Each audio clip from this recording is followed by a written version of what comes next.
Hello, this is John from caveofprogramming.com, and in this tutorial we're going to look at the border layout manager and at text areas a little bit. So in the last tutorial I showed you how to create a basic application which looks like this. So it's just a window and it's blank. And in this tutorial we're going to start adding some controls to this window. Now, this is the point at which Swing gets a little bit complex, but once you can get over this hump, you can tackle all kinds of projects. Because to actually add components to a window, you need to know something about layout managers. And there are several different layout managers in Java Swing, and the task of layout managers is to decide where to put the components in the window, and also to kind of move those components to appropriate locations and resize them appropriately when you expand or contract the window. And that's where a lot of the complexity comes from. But we're going to start with a very simple layout manager here. So at the moment, if I look at this, the code that we've got so far, we've just got a really simple, we're creating a frame, setting the size of it, setting what happens when you click the cross in the corner, and setting it to visible as the last operation when the frame's been set up. And what I'm going to do for a start in this tutorial is something that you'll probably want to do most of the time, which is I'm going to create my own custom child class version of JFrame so that I can put code in the constructor that will add components and will do this stuff.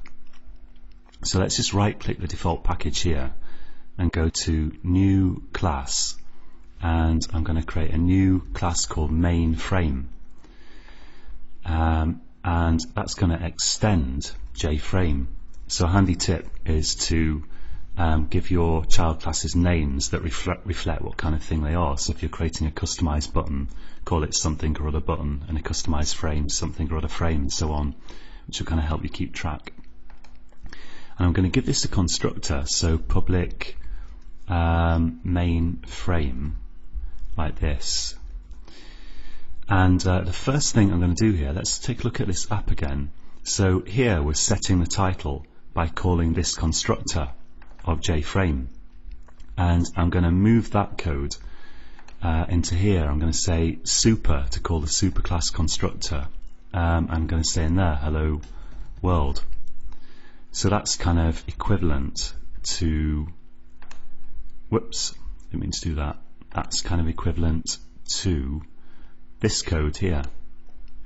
And now I'm going to change this JFrame frame equals new JFrame to just a simple command, new main frame, to create a new class of the mainFrame type, which I'm defining now.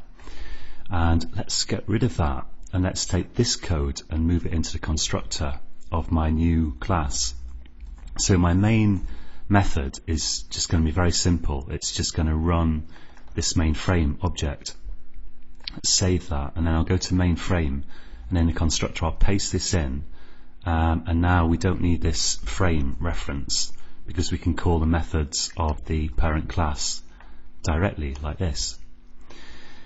So at the moment, all I've done now really is divide the existing code into two separate files, and that will just run as before.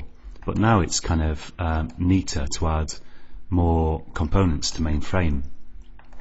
Now the first thing to do when you're adding components is to set an appropriate layout manager. And as I mentioned in the introductory tutorial, if you go to Google, and search for Visual Guide Layout Swing, something like that, you get this rather handy page, and this shows you the different kind of layout managers that you can use. And the most flexible and complex one, which we will cover later on, is Grid Bag Layout, that lets you put things in a sort of very, very flexible grid format. But there are several others you can see, most of which we'll be covering to some extent. And the one that I'm going to show you here is this border layout. And border layout is often used to kind of sculpt the very basic outlines of an application. So you could use this to add a toolbar at the top, let's say, and panels in the middle, the left and the right, and maybe something at the bottom like a status bar or something. And what border layout does is it just allows you to add components in the center position or the compass points basically. So let's use that to add a couple of components. I'm going to go here to my main window and say set layout, and I want to pass that an object of the type border layout. So I'll say new border layout here, new border layout, and add the import with Ctrl-Shift-O in Eclipse.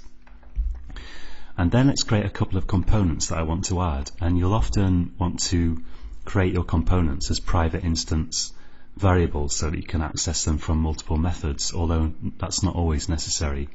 And I'm going to have here a JText area. A text area is a region like this editor that I'm working in here, which just contains a whole bunch of text. And if you just want one line of text, you'd use a JText field, and I'll call that text area.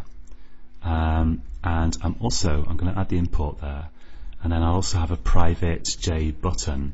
Let's just call that BTN, and add the import for JButton.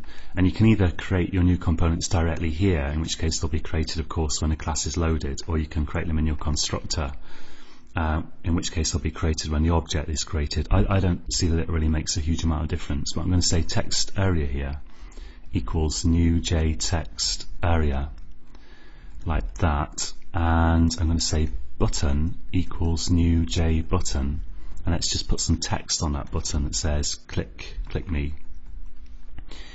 And now I can add those components to my main frame using this layout manager. Strictly speaking, I'm adding it to the content pane of the JFrame. The content pane is like a panel that the JFrame contains, which will contain the components, but we don't need to worry about that here. I can simply say add, pass in the control that I want to add, so let's say text area, and then pass in a static constant of border layout to say where I want to add this control. So I'm going to say border layout dot center, like that, so that I can add the text area right in the middle. And I'll add the button in the south position. I'll say add button BTN border layout dot south, like this. And so these controls aren't going to do anything at the moment, but now if I run that, I've got this application here, and I can click the button, but it does nothing, and I can type text in here and so on. And in the next tutorial we're going to look at extending this application and starting to make it do stuff. So that's all for this tutorial. Join me again next time, and until next time, happy coding.